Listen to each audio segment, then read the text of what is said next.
Muy buenos días, señores alumnos. El día de hoy vamos a hablar sobre patología quirúrgica benigna de esófago. En primer lugar, vamos a ocuparnos de la atresia esofágica y las fístulas traqueoesofágicas. La atresia, en general, es la interrupción, ¿no?, o la discontinuidad congénita del esófago. ¿Por qué? Porque no se ha constituido la luz. Ustedes saben que normalmente el esófago es un órgano hueco, ¿no? Es un órgano tubular que comunica la faringe con el estómago. Pues bien, cuando por un defecto congénito no se constituye la luz del esófago, constituye pues la atresia. Por otro lado, la fístula traqueoesofágica. Ustedes saben que fístula en general es la comunicación anormal entre dos epitelios. En este caso, hablando de la fístula traqueoesofágica, esta comunicación anormal se establece pues entre el esófago y la tráquea. Entonces tenemos atresia y tenemos fístula traqueoesofágica. Ambas malformaciones, es decir, atresia esofágica y fístula traqueoesofágica, constituyen la malformación, digamos, de la tráquea más frecuente en los lactantes. También es importante señalar que no es necesario de que una coexista con la otra. Quiere decir que pueden presentarse independientemente, ¿ya? Algo sobre la estadística. La prevalencia de atresia y fístula es de 2.6 a 3 por 10.000 habitantes recién nacidos. Y la incidencia es de 1 a 1.500 por 3.000 nacidos vivos. Hablaremos algo sobre la etiología, pues no se conoce a la actualidad. Lo que sí se ha visto que los niños que tienen atresia con fístula traqueoesofágica, la tercera parte presentan un bajo peso al nacer. 2/3 partes de estos pacientitos también presentan otras malformaciones asociadas, ¿no? Por ejemplo, en el 10% se describe esta malformación que tiene el acrónimo de Vater.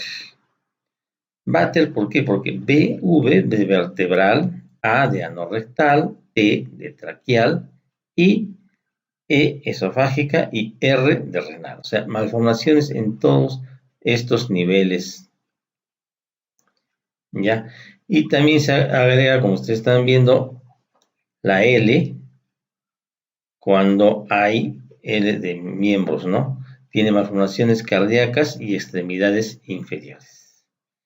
O sea, no solamente pueden existir ambas malformaciones traqueoesofágica, ¿no?, sino que también a otros órganos. Es por ello es que el examen debe ser integral, ¿no? No solo limitarse a los dos órganos que estamos viendo. Muy bien. ¿Qué se ha visto también? Que esta malformación es ligeramente más frecuente en varones. Como el feto no puede ingerir, digamos, el líquido amniótico, porque tiene pues la atresia, entonces un dato que nos ayuda a sospechar esta malformación es que la paciente, la madre gestante, tiene polihidramnios. También, cuando el recién nacido presenta cialorrea, tos, o cuando se le trata de darle la primera alimentación oral, vemos que el recién nacido presenta atragantamiento, ¿no? No tolera bien la lactancia. También un procedimiento de rutina en los recién nacidos es pasar una sondita nasogástrica, ¿no?, para aspirar secreciones. De paso verificamos la permeabilidad del esófago. Entonces, como no hay luz en el esófago, no se va a poder pasar la sonda nasogástrica. También, ¿qué se observa? Como el niño está llorando, ¿no es cierto? Y puede haber comunicación entre la fístula traqueoesofágica, entonces el estómago se distiende, entonces el pacientito tiene distensión gástrica. Y como hay una comunicación con el árbol respiratorio, ¿no?, entonces pueden pasar líquidos, contenido al árbol respiratorio. El paciente puede tener taquipnea, incluso apnea y cianosis. O sea, vemos de que el pacientito tiene problemas respiratorios, no hay buena tolerancia a la alimentación oral, ¿no? Y puede estar como relamiento gástrico. Aquí tienen ustedes la clasificación de las fístulas tráqueo-esofágicas, ¿ya? Están viendo, por ejemplo, que la más frecuente es la de tipo 3, es decir, atresia proximal y fístula tráqueo-esofágica distal, ¿no?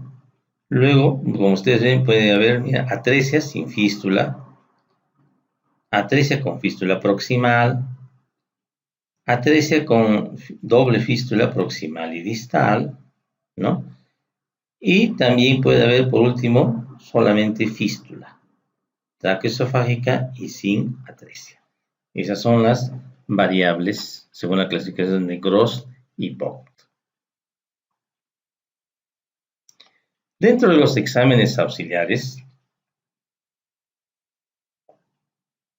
como ustedes ven, lo más fácil es tomar una plaquita simple de tóraco abdominal. Aquí ustedes están viendo, por ejemplo, ¿no?, que la sondita no ha pasado, se ha quedado ahí en la parte alta. ¿Por qué? Porque no hay luz en el esófago, ¿no? Es una atresia sin fístula tráqueo-esofágica. ¿Y por qué decimos que es sin fístula tráqueo-esofágica? Porque no vemos de que hay aire en el estómago. Miren ustedes, no hay la cámara gástrica. En este caso, por ejemplo, miren ustedes, también el problema de la sonda no pasa, se queda en la parte alta, pero hay aire en el estómago. ¿Y por dónde ha ingresado el aire al estómago? Pues por una fístula tráqueo-esofágica. También se puede hacer una ecografía de columna y renal, porque ya hemos dicho que puede haber otras malformaciones coexistentes. También se puede realizar una broncoscopía para precisar el sitio de la fístula, ¿no?, tráqueo-esofágica. ¿Cuál es el tratamiento? Primerito, ¿no?, para prevenir, digamos, el problema de la aspiración, lo que tenemos que hacer, aspirar las secreciones orales, ¿no? El recién nacido en una posición erecta, ¿no?, erecta, semi-echado por lo menos, para que no se aspire las secreciones. También podemos dar antibióticos, ¿ya? Antibióticos. El tratamiento, como ustedes ven, es quirúrgico, ¿no? Es a cargo de la cirugía pediátrica, cirujano torácico pediátrico.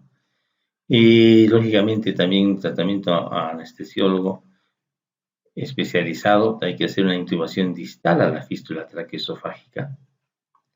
Actualmente, hoy en día, se puede hacer por el abordaje tanto por cirugía convencional o por vía toracoscópica. Ya si se hace abierto, entonces se puede hacer una toracotomía extrapleural en el cuarto espacio intercostal, ¿no? ¿En qué consiste? En que hay que cerrar, ¿no es cierto?, la fístula, ¿no? Cerrar la fístula y se anastomosa la porción proximal y la porción distal. Cierre de fístula y la anastomosis proximal y distal del esófago. Aquí están viendo ustedes este esquema. Y aquí están viendo, por ejemplo, por vía toracoscópica, ¿no? Se está clipando la fístula y con las ventajas de la cirugía toracoscópica o de invasiva mínima, ¿no? Una incisión menor dolor postoperatorio y una recuperación postoperatoria más breve, hospitalización más breve, ¿ya? Se reporta que el tratamiento quirúrgico tiene mortalidad si solamente tiene esta alteración, ¿no?, la fístula tráqueo-esofágica y la atresia, no hay alteraciones cardíacas u otros problemas, la mortalidad está alrededor del 5 a 10%.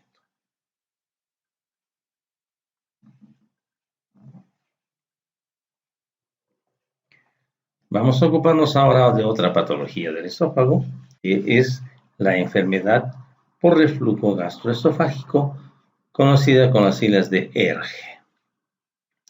¿Qué cosa es este cuadro? Pues se ha producido simplemente por el reflujo patológico del contenido gástrico al esófago. Se calcula que casi un 8% de la población occidental tiene síntomas de esta patología. Entonces, para, digamos, esbozar el diagnóstico clínico de ERGE, el paciente debe de presentar pirosis. ¿Qué cosa es? La sensación de ardor retroesternal, ¿no es cierto? Una sensación ascendente de quemazón. 2 o más veces por semana. ¿Ya? Eso clínicamente nos hace pensar en una ERGE. ¿Qué cosa es esofagitis por reflujo? Ya es un diagnóstico anatomopatológico. O sea, a un paciente le han hecho la endoscopía, se ha tomado una biopsia y se encuentran lesiones histopatológicas, ¿no? Producidas a secundarias por el reflujo. ¿Qué cosa es? No es otra cosa de una metaplasia. Entonces, esta esofagitis por reflujo su frecuencia estimada en la población general es en 2%. 2%. Como ustedes ven, es el correlato anatomopatológico es mucho menor que, digamos, los pacientes que solo presentan síntomas, ¿no? En forma persistente. Y aquí hay otro concepto, la hernia del hiato, que se asocia a menudo con el cuadro clínico de la ERGE. Miren ustedes, entre el 50 hasta el 90%, ¿no?, de los pacientes que tienen ERGE pueden presentar hernia del hiato. Y este corolario, la presencia de hernia hiatal, no es necesaria ni suficiente para establecer el diagnóstico de ERGE. Tenemos entonces que para hacer el diagnóstico correcto de la ERGE hay tres conceptos. Un concepto clínico por las molestias con esta frecuencia, ¿no? Un concepto anatómico, que es la hernia del hiato, y un concepto anatomopatológico, que es la esofagitis por reflujo, ¿no? Son tres pilares para el diagnóstico de la ERGE. ¿Y por qué se produce este reflujo, ¿no? Este ascenso, digamos, del contenido gástrico al esófago? El principal punto se atribuye a que el esfínter esofágico inferior está fallando. Una breve, digamos, reseña anatómica. ¿Quiénes construyen este esfínter esofágico inferior? Se atribuye a la musculatura intrínseca del esófago distal, ¿no? Ustedes saben que la capa muscular del esófago es una circular interna, ¿no es cierto?, y longitudinal externa. Entonces, a este nivel. También recuerden que el estómago tiene una capa muscular de fibras oblicuas. Eso contribuye el estómago, aquí en esta unión gastroesofágica. Y tercero es los pilares del diafragma. Entonces, todos estos factores contribuyen a la funcionalidad del esfínter esofágico inferior.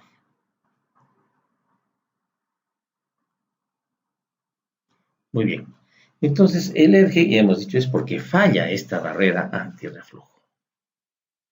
¿Y cómo es que falla esta barrera antirreflujo? Primero que puede haber una hipotonía del esfínter esofágico por diversas etiologías. Baja el tono del esfínter esofágico, que normalmente está entre 12 y 30 milímetros de mercurio. También otros problemas funcionales son las relajaciones espontáneas inadecuadas del esfínter esofágico inferior. No se relaja adecuadamente, ¿ya? Y un factor anatómico que también hemos mencionado, ¿no? La hernia del hiato, que está presente entre el 54 a 90% de pacientes con ERGE. Entonces tenemos problemas funcionales, ¿no? Una falta de contracción, unas relajaciones también incoordinadas y un problema anatómico. Todo esto contribuye a que falle la barrera antirreflujo. Muy bien. También otro factor es que la unión gastroesofágica debe estar fijada en la cavidad abdominal para evitar que el aumento de la presión intraabdominal produzca hernia hiatal, ¿no? Si el paciente está haciendo esfuerzos, es obeso, es otro factor que va a aumentar la presión intraabdominal y de alguna manera entonces la unión gastroesofágica va a perder su ángulo normal. Y aquí tenemos, digamos, los tipos de hernia hiatal, aprovecharemos. La tipo 1, que es la hernia por deslizamiento o esófago corto, como ustedes están viendo. Entonces el estómago ha ascendido, ¿no?, a la cavidad torácica, se ha perdido este ángulo gastroesofágico, ¿no?, y favorece entonces el reflujo. Aquí tienen ustedes la hernia tipo 2, es una paraesofágica. Miren ustedes, está para porque está al lado del esófago. Ha subido el fondo gástrico y, bueno, aparentemente se mantiene el ángulo gastroesofágico, ¿no es cierto? Pero esta elevación del estómago a un sitio anormal también aumenta la presión intragástrica y hace que refluya. Y finalmente tenemos la hernia hiatal tipo 3, que tiene los dos componentes, o sea, el esófago corto, ¿no es cierto?, y el ascenso del estómago. Son los tres tipos.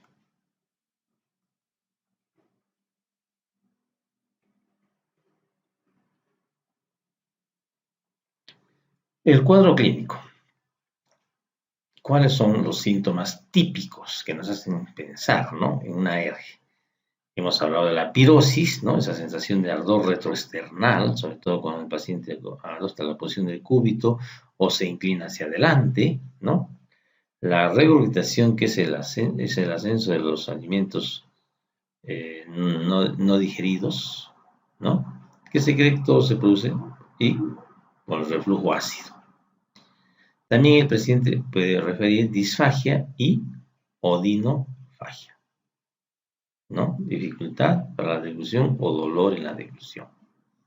Eso, los síntomas típicos, pero también hay otros síntomas atípicos que a veces se alejan, ¿no?, de nuestra sospecha que podría ser una hernia y pueden simular otras patologías. Por ejemplo, el paciente puede aquejar dolor torácico, síntomas respiratorios, como tos crónica, que nos hace empezar a un asma o un laringoespasmo. Y como hay reflujo simple, ¿no?, del tubo digestivo hacia el árbol respiratorio, la parte alta, por el que el pasaje de ácido puede irritar la faringe, faringitis, laringitis, ¿no?, incluso puede hasta más arriba sinusitis, porque el paciente está echado, incluso caries. Entonces, como ven, problemas respiratorios, incluso bucofaringios, que si no estamos, digamos, atentos, se nos puede pasar por alto el diagnóstico de una hernia. Entonces, para el diagnóstico de la hernia tenemos que tener en cuenta el cuadro clínico, ¿no es cierto?, la frecuencia de los síntomas, tanto típicos, atípicos, ¿ya? Podemos hacer una radiografía de tórax para, de paso, descartar otros problemas respiratorios, ¿no es cierto? Una TAC tóraco-abdominal que también nos puede precisar la elevación del estómago, ¿no?, la atopía del estómago, y ya nos mostrará el tipo de hernia que es, ¿no? Pero el examen importante es la endoscopía, ¿no?, que nos va a determinar las lesiones anatomopatológicas, que nos va a permitir tomar una biopsia, también nos va a permitir ver qué tipo de hernia hiatal es, ¿no? La biopsia, entonces, que está de mano de la endoscopía. Otros exámenes son la pHimetría, porque si encontramos pH ácido en el esófago, ya estamos deduciendo que esto es un problema de reflujo. Y también la manometría, ¿no? Porque vamos a ver una hipotonía del esfínter esofágico inferior.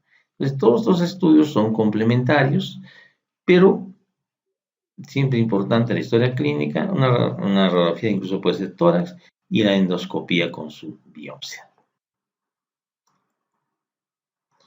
Aquí tenemos la clasificación de Savary-Miller, ¿no? Que va desde el grado 1 hasta el grado 5, que ya es el más severo, la metaplasia intestinal, que es el esófago de Barrett, ¿no? Entonces son las erosiones lineales que poco a poco son múltiples, se hacen confluentes, la presencia de úlceras, ¿no? Úlceras que después van a estenosar incluso, ¿no es cierto? Y finalmente el esófago de Barrett. También hay otra clasificación de los ángeles, ¿no? Este emplea letras A, B, C y D. ¿Ok? Entonces va también al número, la extensión de erosiones, si es que ya también son más profundas, ¿no? Y la circunferencia que afecta. Entonces no se olviden, hay dos clasificaciones, Savary-Miller y de Los Ángeles. Un repaso más de Los Ángeles, A, B, C y D. Que básicamente es, como les digo, el número de las lesiones y la circunferencia, ¿no? ¿Qué complicaciones puede tener la alergia? Hemos dicho que hay úlceras, ¿no? Inflamación crónica. Entonces, aquí lleva toda una inflamación crónica. Puede haber una fibrosis, esto no es esofágica. El problema inflamatorio puede lacerar unos vasos de la mucosa, entonces puede haber una hemorragia digestiva. Si la lesión es más profunda, podemos tener una úlcera, ¿no? Después la metaplasia, el esófago de Barrett. Y finalmente la metaplasia puede llegar a una displasia de diversos grados, leve, moderada y severa, y finalmente desencadenar en un cáncer de esófago. Entonces vienen todas estas complicaciones de la ERG, por lo que debemos de poner mucha atención en cuanto al tratamiento. Entonces, ¿cuál es la historia natural de la ERG? Entonces tenemos el reflujo patológico, que constituye clínicamente, anatómicamente, ¿no? Anatomopatológicamente una ERG. Si no hay tratamiento, pues va a la metaplasia intestinal. Finalmente, como digo, pasa a la displasia y por último llega al adenocarcinoma. ¿Cuál es el tratamiento entonces? El tratamiento primero es médico, higiénico es de evitar, por ejemplo, bebidas gaseosas, condimentos, bajar de peso, ¿no? Contrarrestamos el ácido con inhibidores de la bomba de protones o con bloqueantes H2, ¿no? Citoprotectores, antiácidos y procinéticos que traten de aumentar el tono del esfínter esofágico inferior y para que no haya el reflujo. Muy bien, esto es esquemáticamente el tratamiento médico. También se menciona un tratamiento endoscópico, ¿no? Se puede inyectar biopolímeros para tratar de contraer mejor el esfínter esofágico inferior. Se puede hacer una estructura endoscópica, estimular el esfínter esofágico inferior con radiofrecuencia, ¿no? Y por último se puede poner una válvula en la unión gastroesofágica. Todos estos tratamientos tienen cierto grado de éxito, pero no está, digamos, plenamente comprobado su efectividad. Momentáneamente pueden dar algún alivio, ¿ya? Por eso es que siempre el tratamiento, digamos, de elección es el tratamiento quirúrgico, ¿no? El tratamiento quirúrgico. Entonces, cuyas indicaciones ustedes están mirando es rechazo o falla al tratamiento médico, que a la larga o a la corta siempre se observa.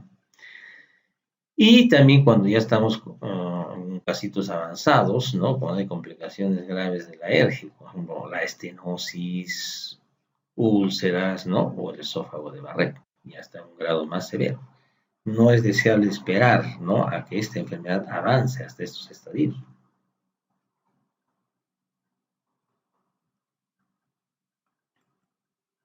Entonces, el tratamiento quirúrgico, ¿en qué consiste? En la fundoplicatura, ¿ya? Esta fundoplicatura podemos hacerla, o sea, abrazar el fondo del estómago alrededor del esófago en 360 grados, que es la fundoplicatura de Nissen.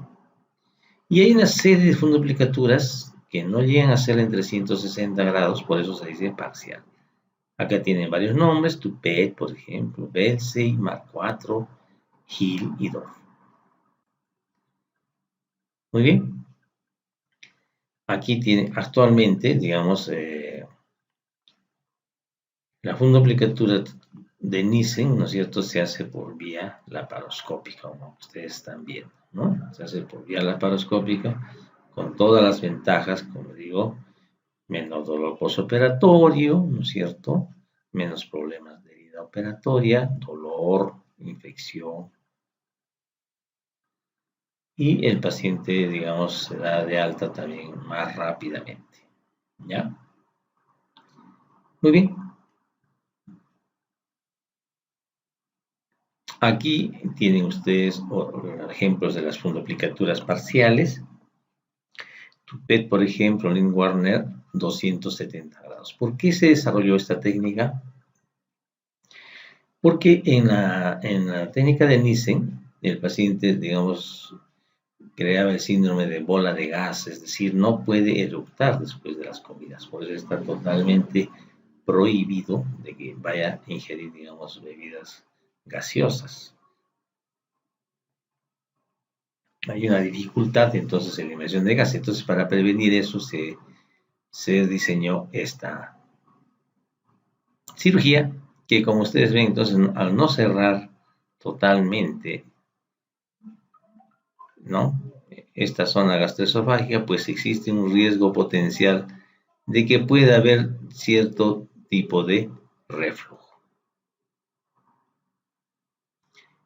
Aquí tenemos la de Hill, en que ya no se abraza el estómago alrededor del esófago, sino miren ustedes, simplemente se lo sutura al pilar. Se cierra el hiato esofágico, sí, y entonces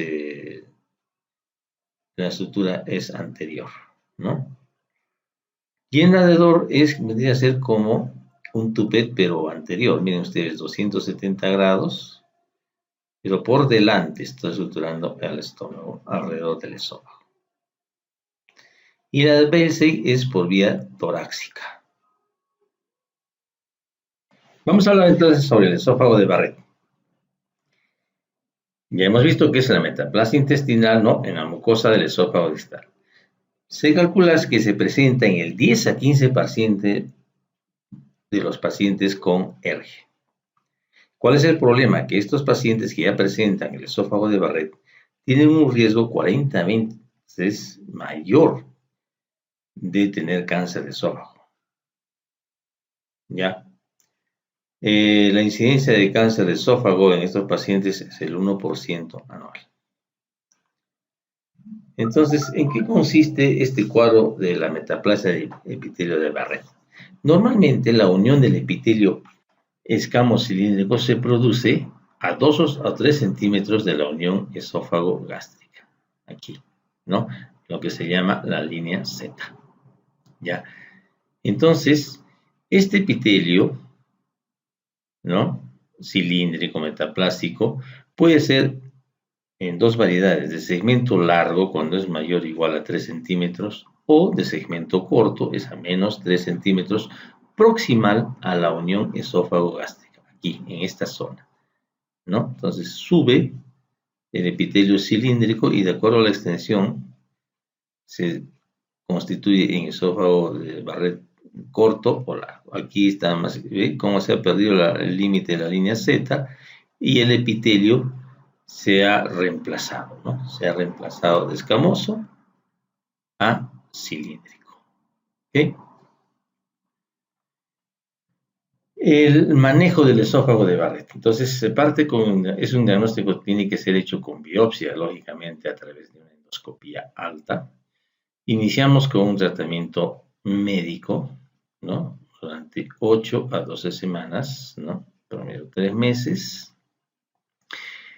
Y al cabo de 18 meses se observa una remisión en el 63%. ¿Ya? Si hacemos una cirugía antirreflujo, ¿no? Antirreflujo, hay inicialmente una remisión de los síntomas casi en el 60%. 60%. O sea, ¿no? Lo que se logra con el tratamiento médico ante año y medio. Y si comparamos al año y medio ambos tratamientos, miren ustedes, la cirugía muestra una mejoría en el 94% de los pacientes. Entonces aquí se está viendo, ¿no?, cómo es el tratamiento quirúrgico. ¿Ok? Entonces, pasado este tiempo, se puede repetir la biopsia en este paciente. Ya ha seguido su tratamiento médico o su tratamiento quirúrgico, ¿no? Y podemos encontrar lo siguiente. Si puede ser que no haya displasia, como ustedes ven aquí en el 94% se reporta la remisión. Entonces se hace un control endoscópico al año, inicialmente, y luego se repite cada 2 o 3 años. Puede ser que la displasia esté en bajo grado. Entonces la endoscopia ya no se hace al año, sino al medio año, a fin del primer año y luego cada año. Es decir, la mitad de los periodos de control cuando no hay displasia. Y si la displasia es de alto grado, ya es prácticamente una lesión precancerosa, entonces algunos son, digamos, proclives a hacer una esofagotomía transdiatal, o sea, sin abrir el tórax. Resección endoscópica de mucosa es un tratamiento endoscópico. ¿Ya? Y la otra es esperar todavía otros 3 meses más, pero tener en cuenta que hay un riesgo de cáncer en el 40%. ¿Qué quiere decir? Que si encontramos una displasia de alto grado, es mejor, digamos, un tratamiento ya más agresivo, ¿no?, a esperar que ya encontremos una neoplasia en el control después de 3 meses. Entonces, de corolario, ¿qué podríamos decir? Que la cirugía tiene una remisión mejor que solamente el tratamiento médico. Igual tenemos que hacer un control, ¿no?, biópsico, y de acuerdo a los hallazgos, no displasia a displasia, cada año o la mitad de los tiempos, cada 6 meses. Pero si encontramos una displasia de alto grado, es preferible ya hacer un tratamiento ya hasta cierto modo preventivo de cáncer, ¿no?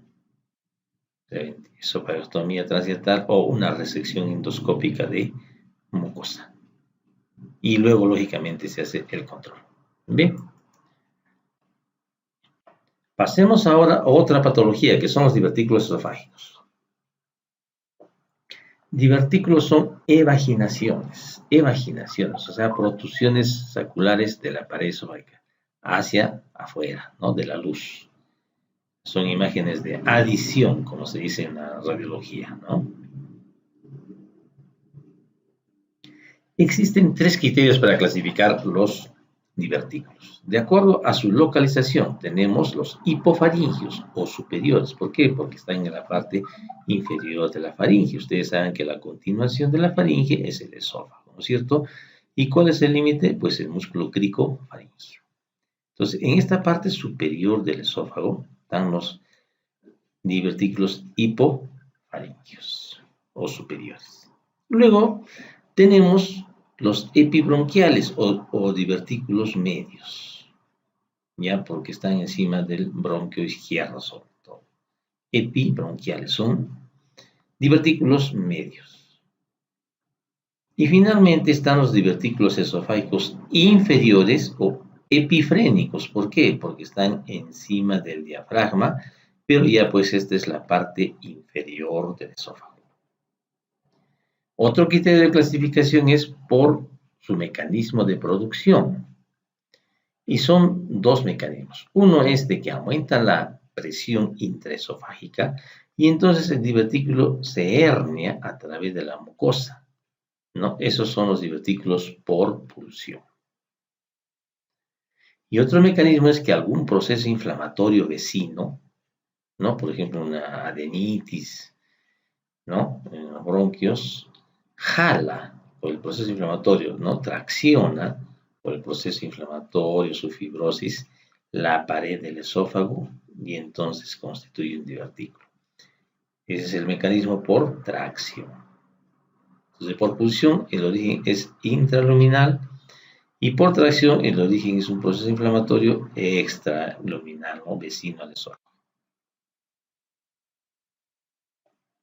Y el tercer criterio es los falsos y los verdaderos. ¿A qué se refiere esto? Es según la Constitución.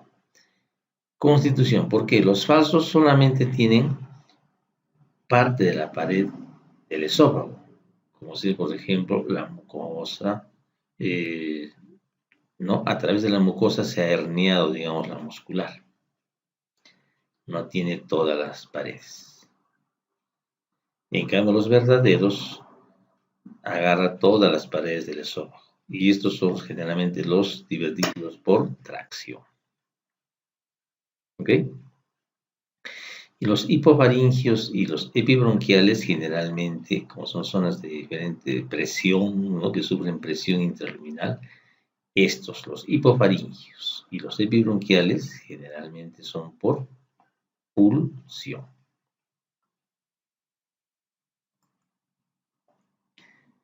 Vamos a hablar sobre el divertículo de Sanger, que es un divertículo faringo-esofágico, ¿no? Entonces, es una producción posterior de la mucosa faríngea. Está emergiendo entre las fibras del músculo constrictor inferior de la faringe y el cricofaringio. Acá, constrictor inferior de la faringe y el cricofaringio. Y la zona, ¿cómo se llama? El triángulo de Killian. Y están viendo acá que está en la pared posterior, ¿no? Ahí está el divertículo de Sanger. ¿Por qué se produce?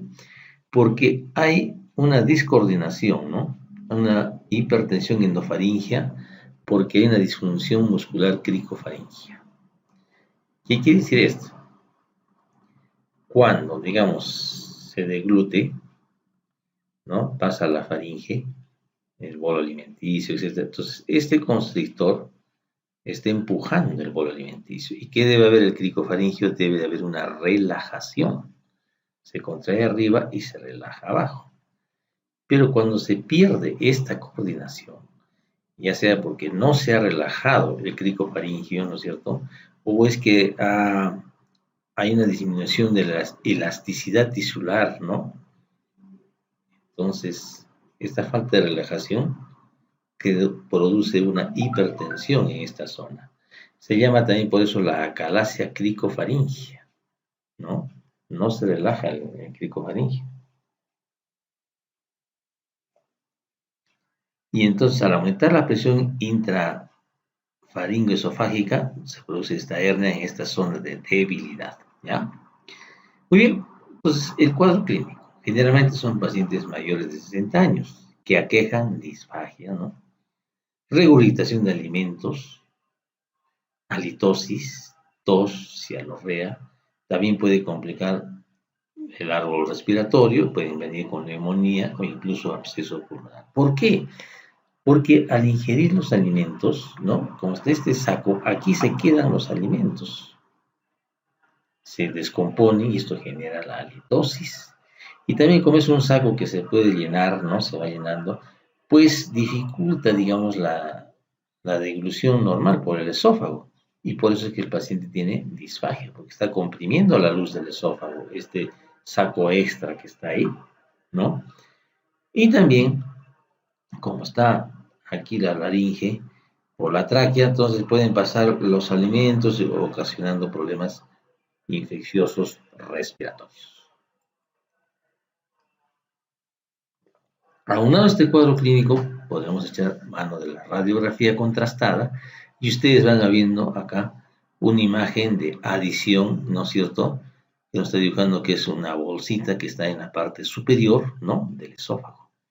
También podemos hacer una endoscopía y ustedes ven como hay una doble luz, ¿no? La luz del esófago y acá el divertículo.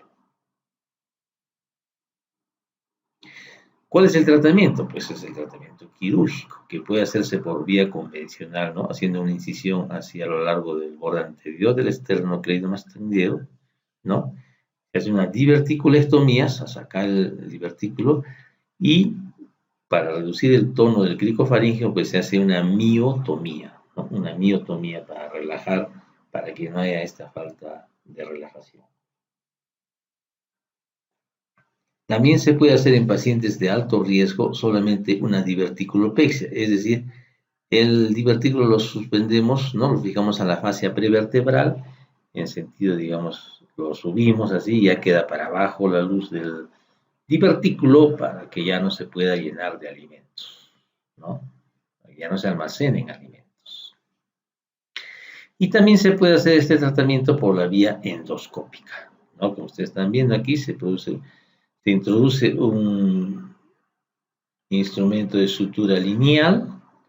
Entonces, esta sutura lineal va a cortar, ¿no? Esta unión entre el divertículo y la pared del esófago y va a formar solamente una sola cavidad para que ya no se pueda almacenar los alimentos. Entonces, en esta técnica de Dolman, como ustedes ven, no hay diverticulectomía, solamente se ha seccionado esta pared, ¿no? Se ha seccionado la pared. Pero la ventaja tiene es que ya no hay una incisión externa, no hay, digamos, al no haber esta incisión, todos los problemas de dolor, posible infección, entonces, estéticos también, ¿no? Entonces, es una como otra. Pero no se llega a extirpar el divertículo como si se hace en la diverticulectomía convencional.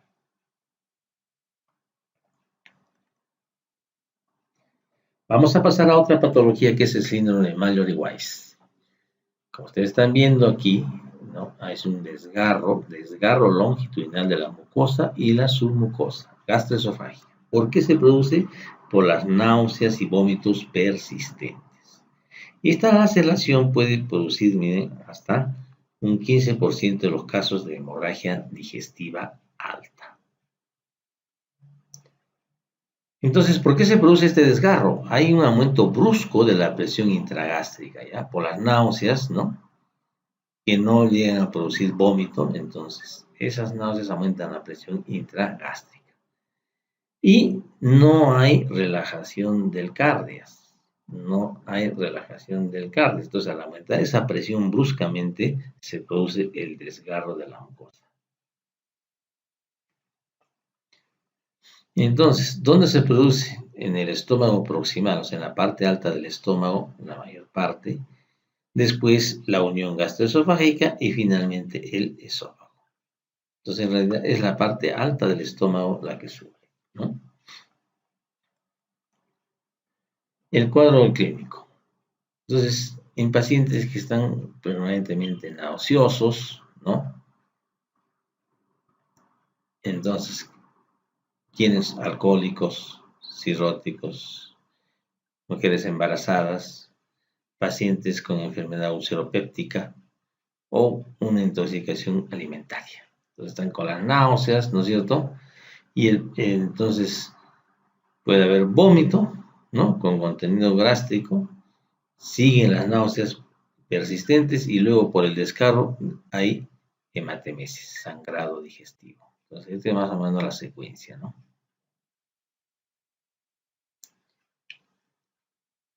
La hemorragia digestiva, ¿no? Cede espontáneamente en el 90% de los casos. Como solamente es un desgarro, digamos, de la mucosa, no es como una úlcera, ¿no? Entonces, con tratamiento de soporte incluso, o espontáneamente, la mayoría de los casos van a cerrar. Y la mucosa cicatriza en menos de 72 horas. También se ha visto que 2/3 de los pacientes tienen hernia hiatal. o sea, crónicamente están presentando su reflujo. En algún momento, entonces, pueden producir una esofagitis y un desgarro, pues, ¿no? Un desgarro de la mucosa con sangrado digestivo, como ustedes están viendo.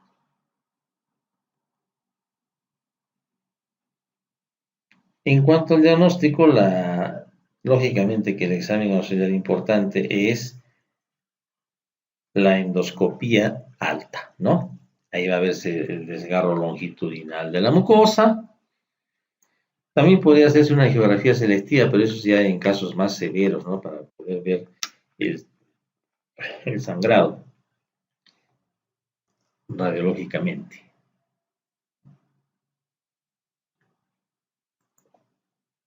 Tratamiento. Hemos visto que el 90% cede espontáneamente, ¿no? Solamente hace medidas generales para mantener la bolema. Tratamiento médico, ¿no? Antisecretor. La endoscopía no solo puede ser diagnóstica, sino también terapéutica, con todo esto, electrocoagulación, fotocoagulación láser, podemos inyectar vasoconstrictores, incluso podemos llegar a una ligadura o clipaje endoscópico. Como es una laceración superficial, muchas veces solamente basta con una electrocoagulación o una fotocoagulación. Un tratamiento clásico es también un lavado gástrico con agua helada, ¿no? Para producir la vasoconstricción. Incluso se puede hacer una inyección de este vasoconstrictor, vasopresina, ¿no? A una infusión de 0.4 a 0.6 unidades por minuto endovenoso. Pero esto no es muy frecuente.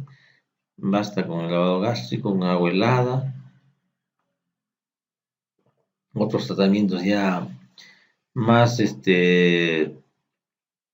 agresivos o especializados, una embolización angiográfica, ¿no? O una infusión intraarterial, acá es endovenosa, ¿no? Aquí es intraarterial, pero como digo, esto es muy raro, ¿no? Ya hemos dicho que la mayoría cede espontáneamente. Y mucho más raro puede ser que sea esta hemorragia digestiva motivo para tener que operarlo al paciente, ¿no? Sin embargo, se reporta en la literatura que, bueno, menos del 10% requieren este tratamiento. Y como el problema es, digamos, proximal al estómago, ¿qué se puede hacer? Se hace una incisión en el estómago, gastrotomía proximal, y podemos suturar ese desgarro de la mucosa, ¿no?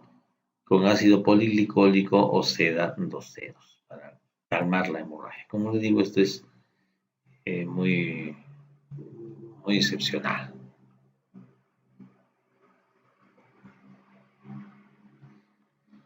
Siguiendo con el recorrido así panorámico de las patologías del esófago, vamos a ocuparnos ahora de la acalasia. Ustedes saben que A significa sí, ¿no es cierto? Entonces, la acalasia es la falta de relajación del esfínter esofágico inferior. Secundariamente también se ha descrito que hay contracciones anormales en el cuerpo esofágico. ¿Ya? Entonces, no se relaja el esfínter esofágico inferior. Entonces, la etiopatogenia se puede encontrar lesiones, ¿no? Destrucción neuronal del esfínter esofágico inferior y la degeneración neuromuscular del cuerpo esofágico. Es un problema neuronal y muscular, ¿ya? De origen infeccioso o parasitario. Por ejemplo, ustedes saben el mal de Chagas, ¿no es cierto? Entonces, produce destrucción de los plexos de Meissner y Auerbach. Entonces, esa destrucción lleva a la falta de coordinación, ¿no? Que cuando viene la comida debía relajarse. Si están las neuronas destruidas, no hay esta coordinación, ¿no? Y también el traumatismo que podría destruir, digamos, esta unión gastroesofágica y alterarla. Y el otro gran grupo es que no encontramos, ¿no es cierto?, una base anatomopatológica, pero sí existe esta falta de relajación funcional. Y entonces le ponemos el nombre de origen idiopático, no se conoce. Entonces hay una obstrucción funcional, porque no se relaja el esfínter esofágico inferior con la deglución. Se ve que un factor contribuyente podría ser el estrés, ¿no? Y las personas que bajan de peso drásticamente. ¿Qué hay sobre el cuadro clínico? Tenemos que ocurre en todas las edades y en ambos sexos. Pero ¿qué se ha visto? En mujeres, sobre todo en jóvenes, y en hombres a mediana edad. Ya, aquí tienen ustedes la incidencia, 6 por 100.000 al año. Lo característico es que la disfagia ocurre al principio para líquidos y luego para sólidos. Es lo que se llama la disfagia paradójica, ¿no? Porque van a pensar, si hay una estrechez funcional del esfínter, aparentemente, ¿cómo es que el líquido, ¿no?, va a ser más difícil de pasar que el sólido? Pues entonces se atribuye que los alimentos sólidos por su propio peso, entonces vencen esta contractura funcional, ¿no? Entonces es la disfagia paradójica. También se ha visto que esta disfagia empeora con el estrés y cuando uno come muy apresuradamente, ¿no? Porque no se da, no da adecuada, digamos, tiempo para que se acomode la musculatura del esófago medio a propulsar los alimentos frente a la falta de relajación del esfínter esofágico inferior. Muy bien. Entonces, el paciente aqueja disfagia, ya hemos dicho ya, la regurgitación, porque si los alimentos no pasan, no son digeridos, pues se devuelven tal como ingresaron, ¿no es cierto? A diferencia del vómito, en que sí los alimentos muestran parcialmente están digeridos. Entonces el paciente, como prefiere no comer para no tener estas molestias, pues baja de peso, ¿no? Puede aquejar dolor retroesternal, pirosis también. También se puede complicar con problemas respiratorios por este reflujo, ¿no? Y el problema es por la éstasis de los alimentos, se produce su descomposición, ¿no? Y están mucho tiempo en esta luz. Y se refiere que puede haber hasta un 8% de riesgo de cáncer a los 20 años. Dentro de los exámenes auxiliares tenemos rayos X, por ejemplo, ¿no?, la esofagografía, donde ustedes ven una estrechez distal y un esófago dilatado proximal, ¿no? Es lo que se describe como un aspecto sigmoideo y una terminación en pico de pájaro, ¿no? Es el megaesófago. Ustedes han visto pacientes con chagas, de repente han visto imágenes de esto, que igualmente en el colon, ¿no? Megacolon. ¿Por qué? Por destrucción de las neuronas, ¿no? Pero también esta imagen, ¿a qué nos recuerda? Puede ser también un cáncer de esófago, ¿no? ¿Sí o no? Entonces no nos saca de la dura radiografía, simplemente nos muestra un esófago dilatado y una estrechez distal. Entonces, para seguir avanzando en el diagnóstico, ¿qué es lo que usamos? La endoscopía. Porque nos descarta otras patologías, ¿no? Y como simplemente, como es una estrechez funcional, no impide el pasaje del endoscopio. Entonces, aparentemente uno mira una estrechez, pero mete el endoscopio y pasa. A diferencia, por ejemplo, de cáncer. El cáncer ya es una rigidez. Ahí sí hay una obstrucción real, ¿no?, del cáncer. Y la endoscopía, lógicamente, también nos va a permitir tomar biopsia. Si estamos hablando que es un problema funcional también la galaxia, pues se menciona la manometría. Entonces, a diferencia del ERG, ¿no?, en el ERG ya la presión estaba baja. Aquí, ¿qué cosa vamos a encontrar? Que el esfínter esofágico inferior es hipertenso, ¿no? Más de 35 milímetros de mercurio. ¿Y qué más? Se ve funcionalmente, ¿no?, con la deglución y no se relaja.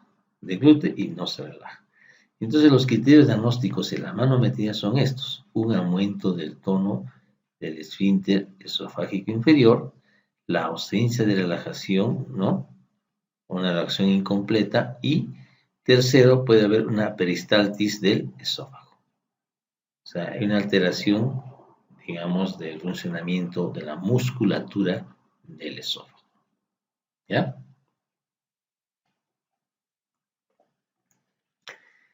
Se menciona que puede darse un tratamiento médico inicialmente, ¿no? Que consiste en la dilatación con balón, ¿no? De volumen limitado y presión controlada. Inicialmente muestra, miren ustedes, una eficacia del 60%, ¿no? Se introduce ahí y se trata de vencer esta contracción o falta de relajación del esfínter esofágica inferior. Pero ¿qué se ve? Que a largo plazo sus resultados son inferiores a los de la cirugía. Lógicamente que es más barata, ¿no? El problema es que puede complicarse a veces, con un riesgo de perforación. Sin embargo, reporta con un menos del 4%. ¿Ya? También existen otras drogas para tratar de vencer esta falta de relajación, como ser los nitratos. Ustedes saben que el nitrato es vasodilatador, ¿no? Vasodilatador, relajación de la musculatura lisa. Los bloqueantes de calcio, que se usan en otros casos, por ejemplo, con hipertensivos, ¿no? Son también relajantes, tienen efecto al bloquear el calcio, entonces la contractura, ¿no? Del músculo también se disminuye. Y el mismo principio es la toxina botulínica, ¿no? Que hay que inyectarla, entonces va a producir una relajación de esfínter. Como ustedes ven, el problema, bueno, no tienen sus problemas, ¿no? El nitrato por la vasodilatación puede producir cefalea, ¿no? Cefalea, para mencionarlo menos. Los bloqueantes de calcio podrían dar hipotensión. La toxina botulínica también es temporal también y tiene que estar inyectándose cada 3 meses en promedio. Como ven, entonces son tratamientos temporales, ¿no? Por eso es que una vez más se prefiere el tratamiento quirúrgico. ¿Y cuál es el tratamiento clásico? Es esofagocardiomiostomía de Heller. Esofagocardiomiostomía, o sea que voy a cortar la musculatura del cardias. Y esto también actualmente se puede hacer por vía laparoscópica, con todas las ventajas ya mencionadas. Entonces llegamos al sitio de la unión gastroesofágica, ¿no? Estamos en el abdomen, entonces tenemos que cortar serosa, ¿no? Y cortamos, ¿no es cierto?, la capa muscular, ¿no? Longitudinal externa, estamos cortando, luego viene la circular, y de manera que dejamos solamente mucosa y submucosa. Mucosa y submucosa. Aquí está la zona, ¿no? Menciona que debe haber una extensión de 4 centímetros por lo menos, ¿no? También se dice que podríamos hacer una cirugía antirreflujo, porque al cortar esto podríamos estar favoreciendo ya lo contrario, ¿no? Un reflujo. Y por eso nos recomienda a complementarla con una cirugía, por ejemplo, no digamos pues al Nissen, ¿no? Sino un Tupet o una cirugía de Dorf, ¿ya? Para prevenir que de un extremo nos vayamos al otro, ¿no? ¿Ok? Las indicaciones son el fracaso del tratamiento endoscópico y la elección del paciente, ¿no? Porque toda su vida va a estar con molestias, toda su vida tiene que tomar tratamiento médico, entonces, o estar con dilataciones, entonces el paciente va a preferir que un solo acto, ¿no es cierto?, se resuelva el problema. Y además que la morbilidad es menor a la que se presenta con las dilataciones repetidas. Vamos a hablar ahora de otro cuadro que realmente es una emergencia quirúrgica, ¿no? Que es la perforación esofágica. Muy bien, es una emergencia quirúrgica porque el retraso en el diagnóstico y el tratamiento dramáticamente influye en la sobrevida. ¿Ya? Si, por ejemplo, el 80 o 90%, ¿no? Puede sobrevivir si lo tratamos en las primeras 24 horas. Pero si pasan las 24 horas, la sobrevida baja a la mitad. Miren, el 50%. En general, la mortalidad está entre el 20 o 30%. O sea, porque la mayoría sí se trata en las primeras 24 horas. ¿Ya? ¿Dónde se produce? Generalmente en la cara posterior izquierda del esófago inferior, por encima de la unión gastroesofágica, por encima. ¿Ya? Son 5 veces más frecuentes en varones. ¿A qué se debe? La etiología que se ha estudiado puede ser iatrógena, ¿no? La iatrógena. ¿Por qué? A veces hay procedimientos endoscópicos, ¿no? Como estamos viendo las dilataciones y puede producirse pues la perforación esofágica, ¿no?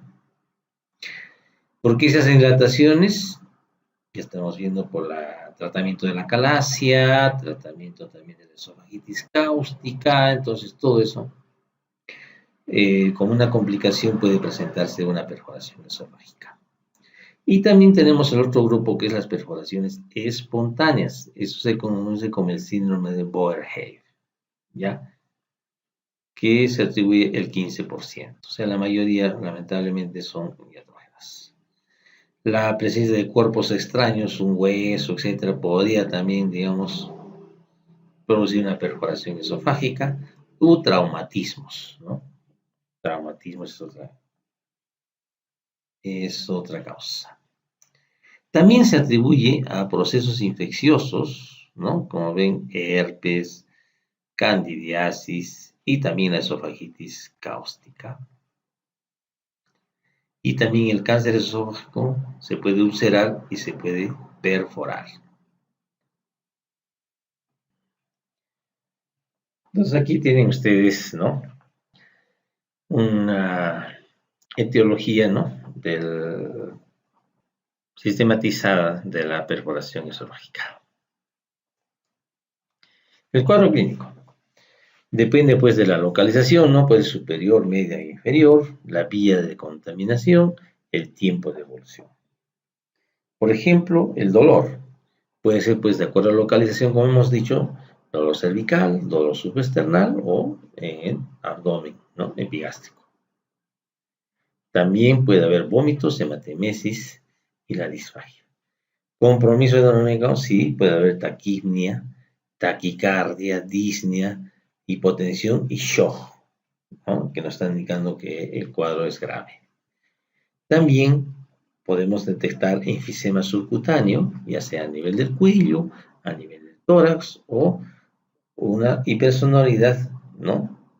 O matidez torácica e incluso abdominal.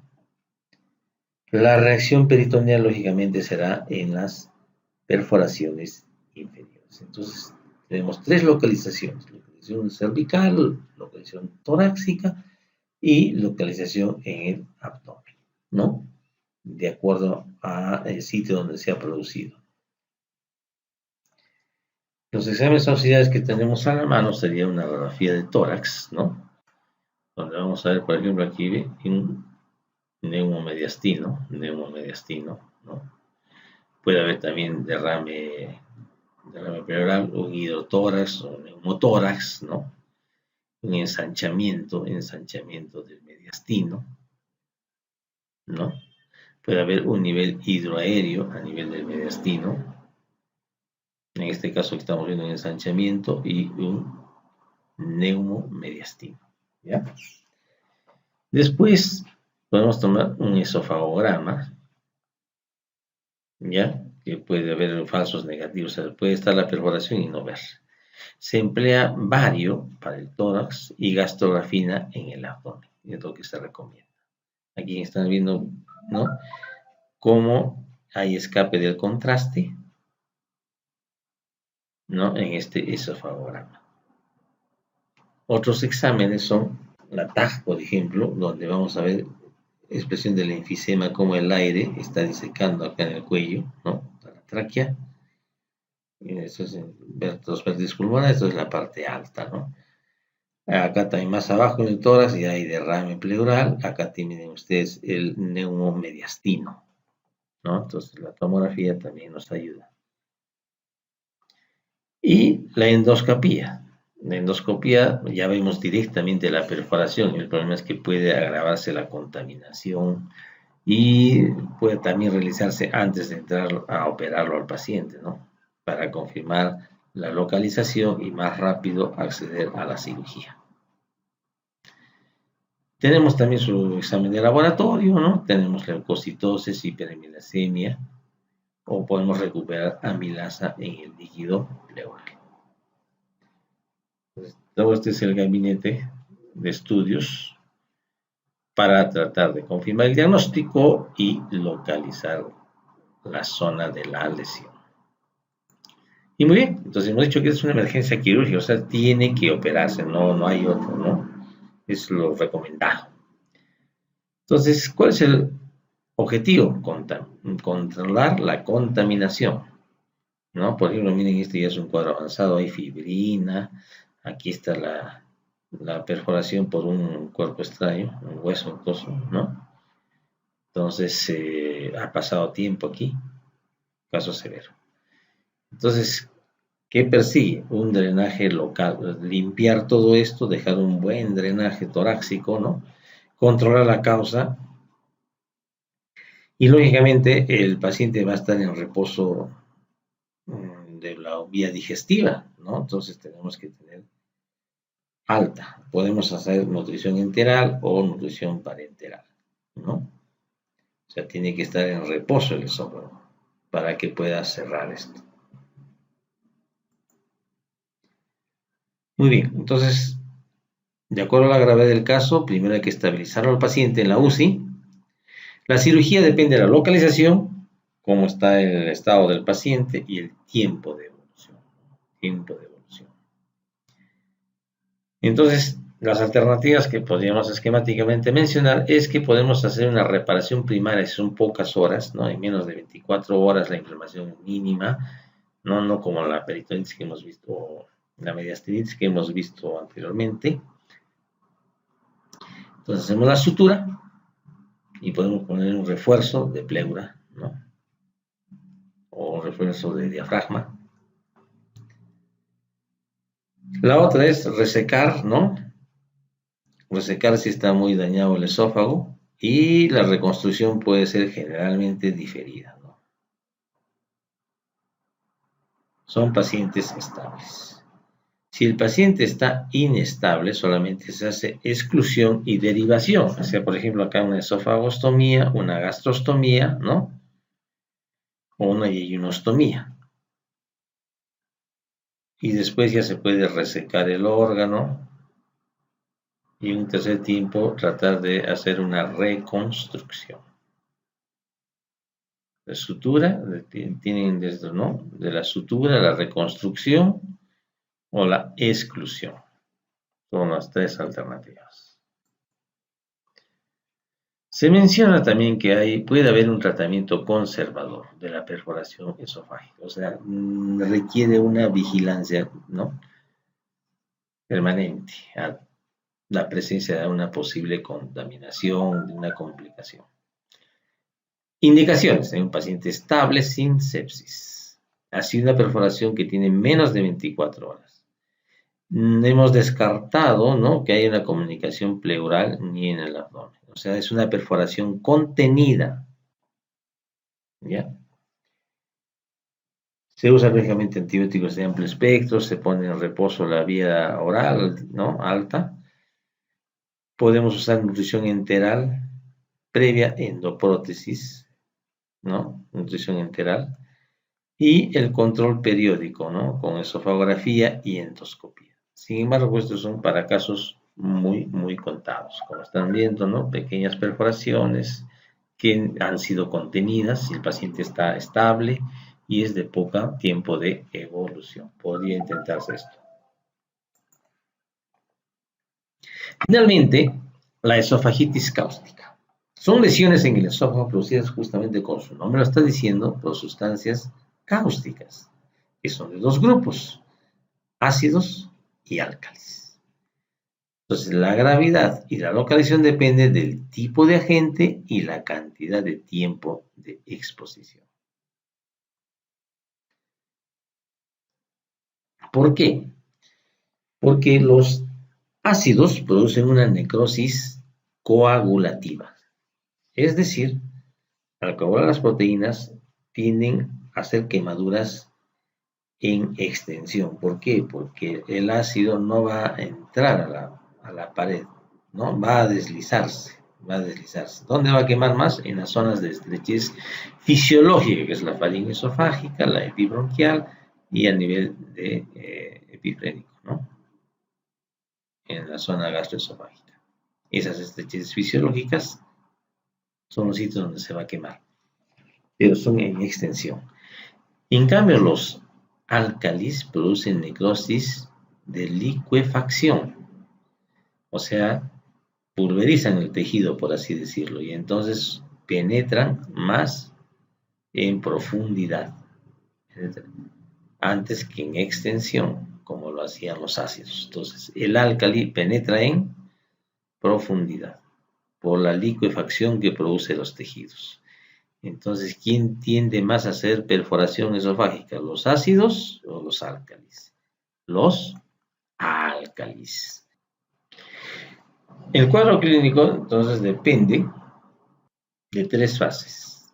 Fase aguda, que es inicialmente en la primera semana, y depende de la localización, ¿no? Problemas de dolor, ya sea a nivel alto, a nivel torácico o a nivel abdominal. Enfisema subcutáneo que nos hace sospechar que fuera una perforación, y con lo consiguiente también si es que hay irritación peritoneal. Entonces todo tenemos que revisar el tórax y el abdomen, aparte de la región bucofaringea. Después viene una fase subaguda que transcurrida la primera semana, ¿no? Hasta las 3 semanas, en el cual poco a poco, gradualmente van remitiendo los síntomas, el paciente se va estabilizando. Pero tenemos que estar atentos porque a partir de la tercera semana entramos a la fase crónica en el cual vamos a encontrar secuelas, se van a presentar ya, cual la más temible es la estenosis esofágica. Entonces tenemos que tener en cuenta estas tres fases del cuadro.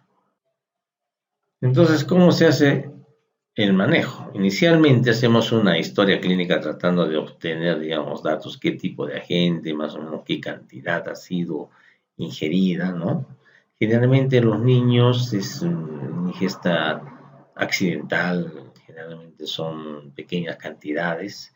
En cambio, cuando se hace con fines suicidas, hay mayor cantidad ingerida, ¿no?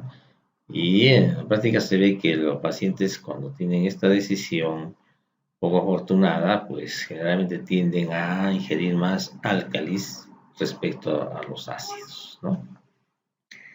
Muy bien, entonces en shock trauma tenemos que mantener al paciente en sus funciones vitales estables, ¿no? Es la estabilización del paciente, es el manejo de emergencia.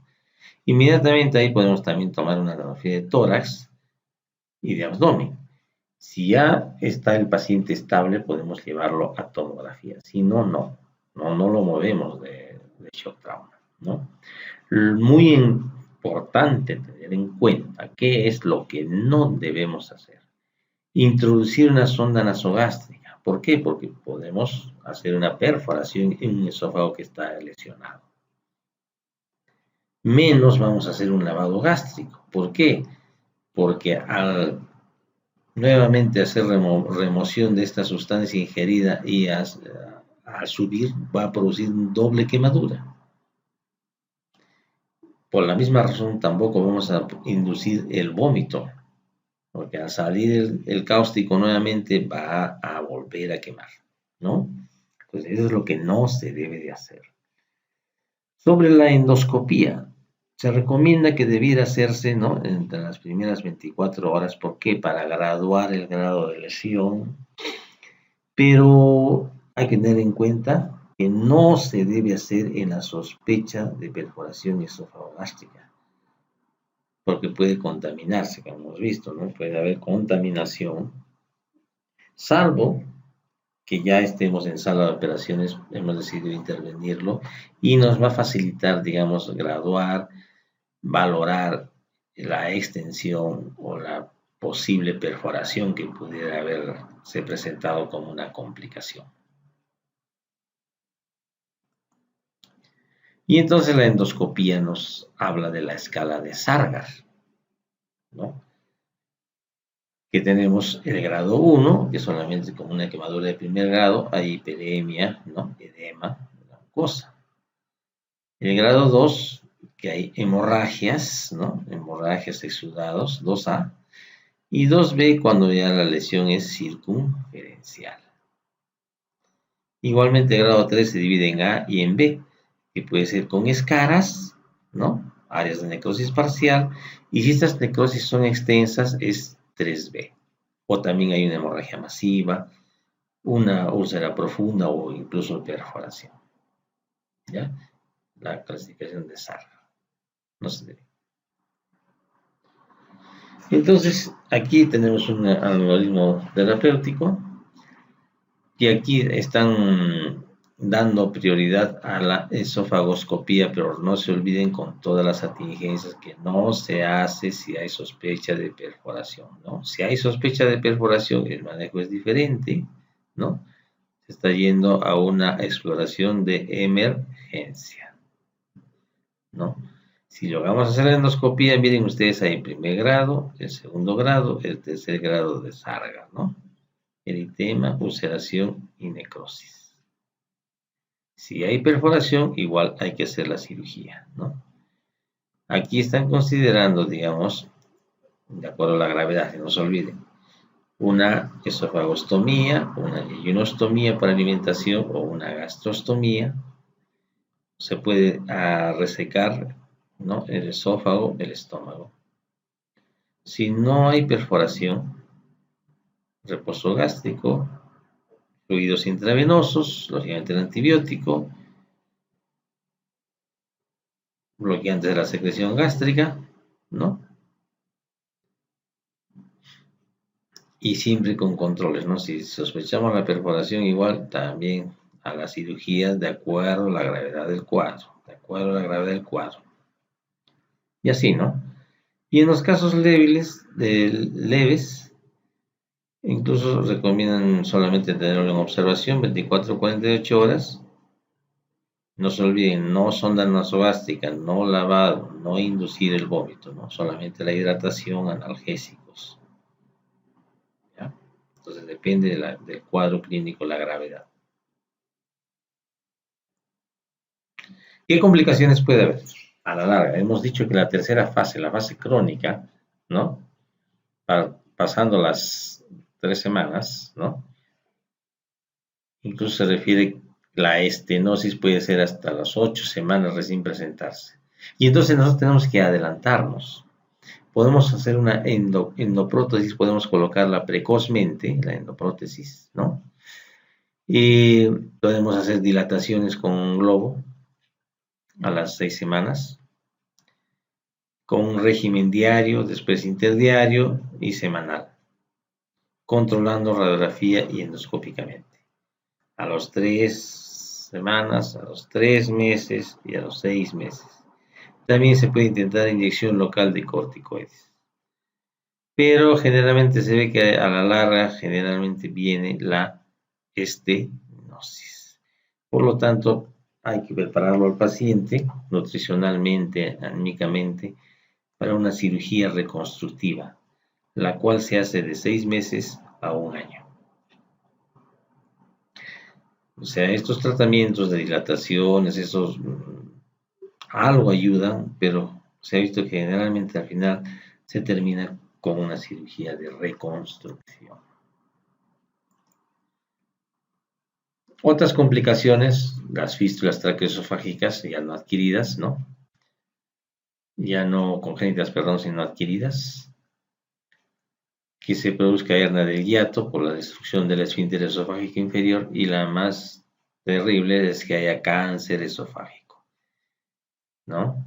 Cáncer, hemos visto cáncer esofágico en el esófago de Barrett, ¿no? pero en la calasia, pero en esta entidad, la esofagitis gástrica, miren ustedes, la incidencia es 1000 veces en la población en general. Es la complicación más temida que puede haber en estos casos. Bueno, y para reconstrucción esofágica, ¿qué podemos emplear? Podemos emplear intestino delgado, como están viendo ustedes aquí, en una guía de Rux. Estamos empleando también el colon, ¿no? Las dos cosas.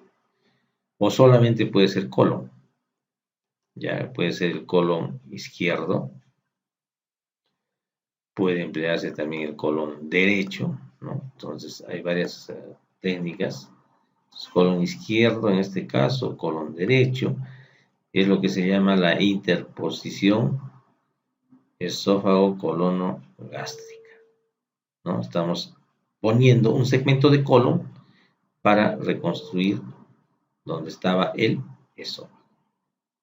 ¿Cómo se llega? Esto lógicamente es una cirugía tóraco-abdominal. No puede ser, miren ustedes, como están viendo aquí, una vía subesternal, ¿no? Subesternal, una vía subcutánea, una vía transtorácica. Son 3 vías. Depende del cirujano, ¿no? De la facilidad de entrenamiento que tenga. No se olviden entonces la interposición, ¿no? Esófago-colono-gástrica. Y aquí vamos a presentar un caso del hospital.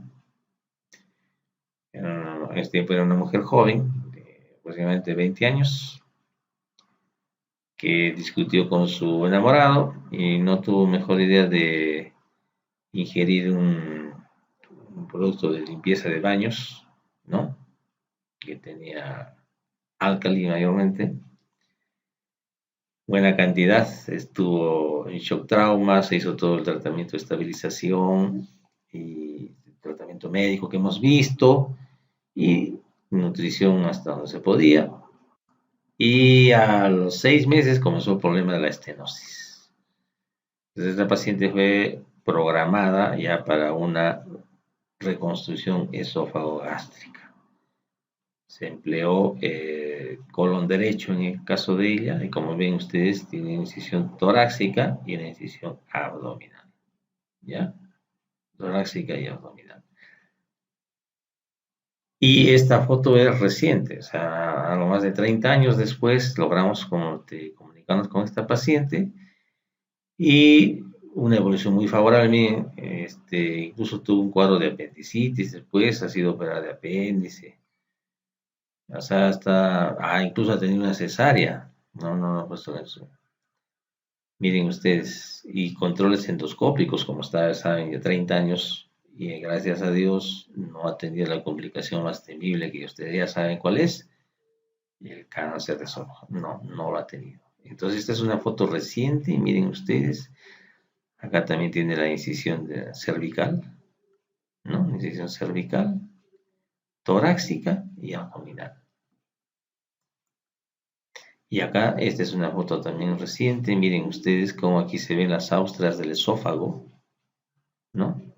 La faringe, y cómo aquí está el estómago, ¿no? Y con un buen, adecuado pasaje del contraste. Y miren ustedes, acá no se ve el colon derecho, no tiene colon derecho, que es lo que hemos puesto aquí arriba, ¿no?